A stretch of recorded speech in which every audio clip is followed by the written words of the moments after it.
જય હિન્દ। પાદરા પાસેનો જે ગંભીરા બ્રિજ આજે કલેપ્સ થયો છે અને 7 થી 8 વ્યક્તિઓના અપમૃત્યુ થયા છે। આ ભારતીય જનતા પાર્ટીની સરકારનું ફરી વખતનું એક એક્ટ ઓફ ફ્રોડ બહાર આવ્યું છે। આ મેન મેડ ડિઝાસ્ટર છે। આજની વડોદરા જિલ્લા ખાતેની આ ઘટના કે જે એક બ્રિજ આણંદ અને મધ્ય ગુજરાતને જોડવાનું કામ કરતો હતો, એ બ્રિજ જર્જરિત હાલતમાં હતું। એના અનેક સ્થાનિકોએ એની માટે કમ્પ્લેન કરેલી છે। તેમ છતાં ગુજરાત સરકારનું માર્ગ અને મકાન વિભાગ આના ઉપર કોઈ પણ કાર્યવાહી ના કરી। તમે જો કે આ ઘટના ઓક્ટોબર 2022ના મોરબી બ્રિજની યાદ અપાવે છે।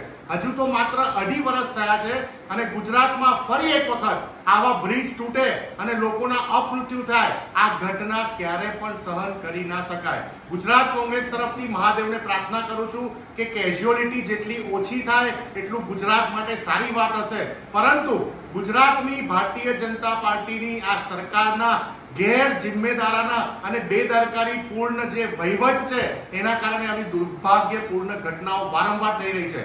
વર્ષ 2023માં જ્યારે ગુજરાતનો સૌથી લાંબો એવો બ્રિજ અટલ બ્રિજ વડોદરામાં બનાવવામાં આવ્યો, ત્યારે 6 મહિનાની અંદર એની સેફટી વોલ તૂટી ગઈ હતી અને એના માટે મેં જાતે મ્યુનિસિપલ કમિશનરશ્રીને પત્ર લખ્યો હતો કે ગુજરાતના અને વડોદરાના તમામ બ્રિજોના સેફટી રિપોર્ટ અને એના સ્ટ્રક્ચરલ ઓડિટ રિપોર્ટ પબ્લિક કરવામાં આવે, ગુજરાત સરકારની તમામ વેબસાઇટ ઉપર મૂકવામાં આવે, જેના કારણે આવા બ્રિજ ઉપરથી પસાર થતા ગુજરાતના સ્થાનિક નાગરિકોને ખબર હોય કે જે બ્રિજ ઉપરથી પોતાના કામકાજ માટે, ભણવા માટે એ આ બ્રિજનો ઉપયોગ કરી રહ્યા છે, એ એમની સુરક્ષા માટે વ્યવસ્થિત છે કે ત્યાંથી આરામથી પસાર થઈ શકશે।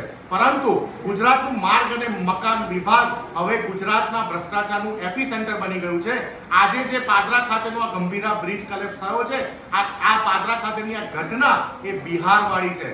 જેમ બિહારમાં વારંવાર બ્રિજ તૂટે છે, એમ ગુજરાતમાં પણ હવે વારંવાર બ્રિજ તૂટવા લાગ્યા છે। અમને લોકોને જે પણ અધિકારી આમાં સામેલ હોય એ અધિકારી સસ્પેન્ડ નહીં, ટર્મિનેટ થતા જોવા છે। જો ખરેખર મૃદુ અને મક્કમ મુખ્યમંત્રીશ્રીમાં હજુ પણ થોડું ઘણું રિસ્પોન્સ બચ્યો હોય, રિસ્પોન્સિબિલિટી બચી હોય, તો આ તમામ અધિકારીઓને 24 કલાકની અંદર ટર્મિનેટ કરે અને આજનો દિવસ પૂરો થતા પહેલા એમના ઉપર એવી ભારે FIR થવી જોઈએ કે જેલના સળિયાની બહાર ના નીકળી શકે। જય હિન્દ।